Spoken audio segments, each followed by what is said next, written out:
Hello, everyone. Welcome to the latest edition of the Western Caucus Chairman's Chat. I'm Chairman Dan Newhouse.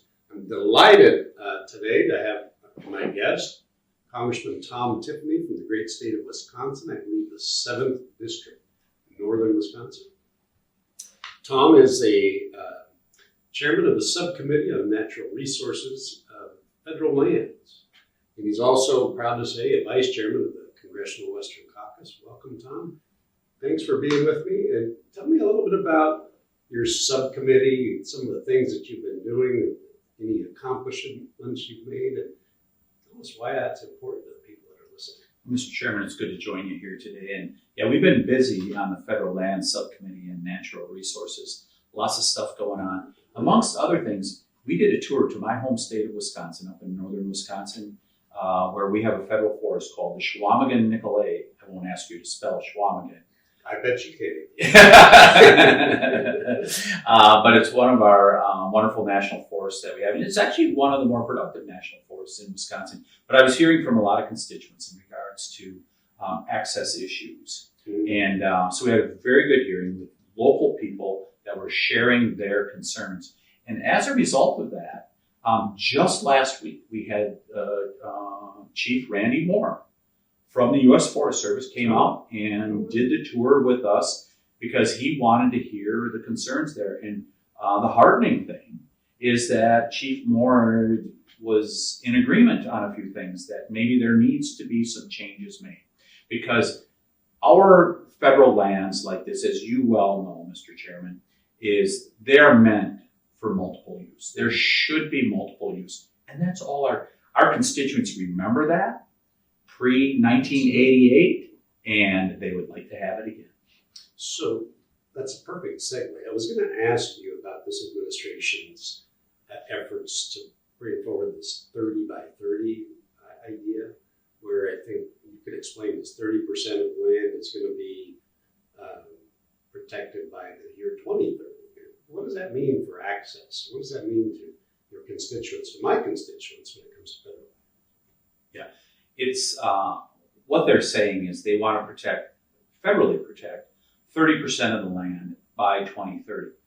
Well, if you look at lands that are encumbered by federal, state, and local governments, we're well over 30% already. So what does that mean?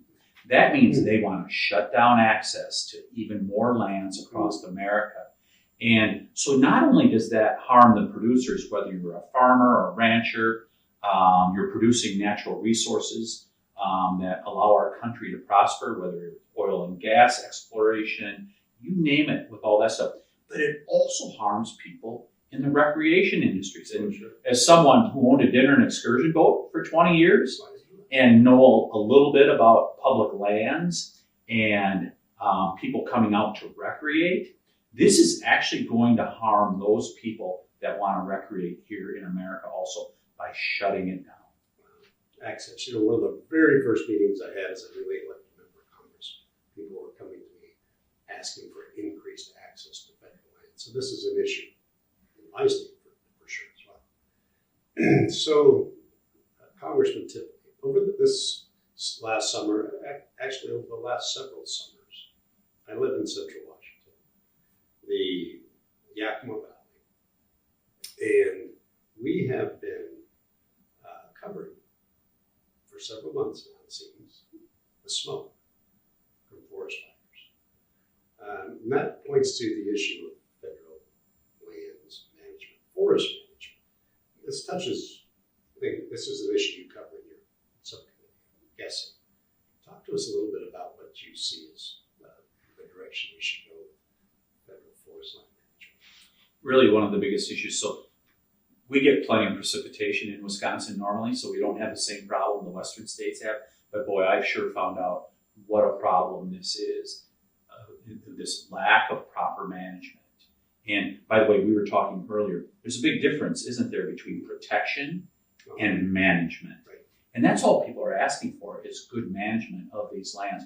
But we're looking at a very high wildfire season once again this year. The data I saw last week when we did the tour with Chief Moore, I was hearing that there's 6.4 million acres that that have burned once again in America.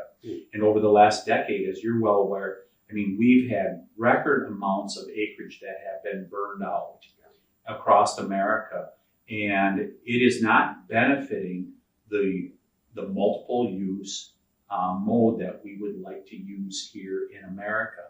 And the frustrating thing about it is it does not have to be. It does not have to be this way. We could control these fires. There's certainly going to be some fire. We know that. But with the technology that we have these days, we can identify where those hot spots are. We can treat them quickly and make sure that people's livelihoods and homes are not harmed as a result. There is no reason in this modern era with some of the technology that I've seen in touring some of the places out in the western states, there's no reason for us to have these massive wildfires as continue to happen. You know, interestingly, I flew from Yakima to Seattle yesterday morning at 5 a.m. You could see the flames from forest fires. Yeah, and so it even affects us in Wisconsin. So we're seeing the smoke coming to through Central America, and so it makes for brilliant sunsets, but it's not particularly good for the environment. And for those people that claim to be concerned about the environment, but then allow this to happen when it does not have to, their words ring hollow.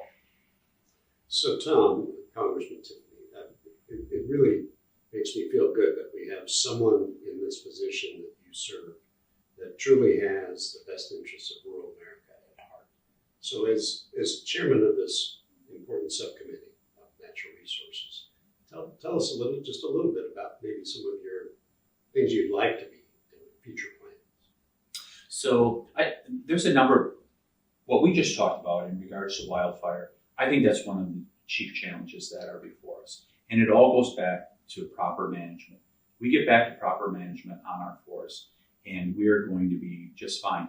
A colleague of ours, Representative McClintock, has a very good bill to expand categorical exclusions. To be able to allow more land to be able to be reviewed without having to go through this onerous process with NEPA. And there are times that this could really benefit us and eliminate some of these hazards that are out there, or be able to deal with them in a timely fashion so they don't become a disaster. Another thing that I'd like to see happen, and we've used it in Wisconsin, is the expansion of Good Neighbor Authority. And allowing more state and local control, allowing more state and local management, because those people that are on the ground, they know best oftentimes. And sometimes the federal people, they need some help. And I know, certainly in my state, and I think it's true across the country, these state managers, as well as like in our state, we have large county forests. Those county forests are managed very well. Those people at the state and county level, they're ready to help. Yeah, very good. Well, I appreciate that. And our listeners appreciate hearing that as well, because everybody recognizes that we can do better. We can do better. So thank you. Congressman Tom Tiffany from Wisconsin's 7th District, thank you for being with me on this edition of the Western Caucus Chairman's Chat. And I hope you will join us again for our next Western Caucus Chairman's Chat. Thanks.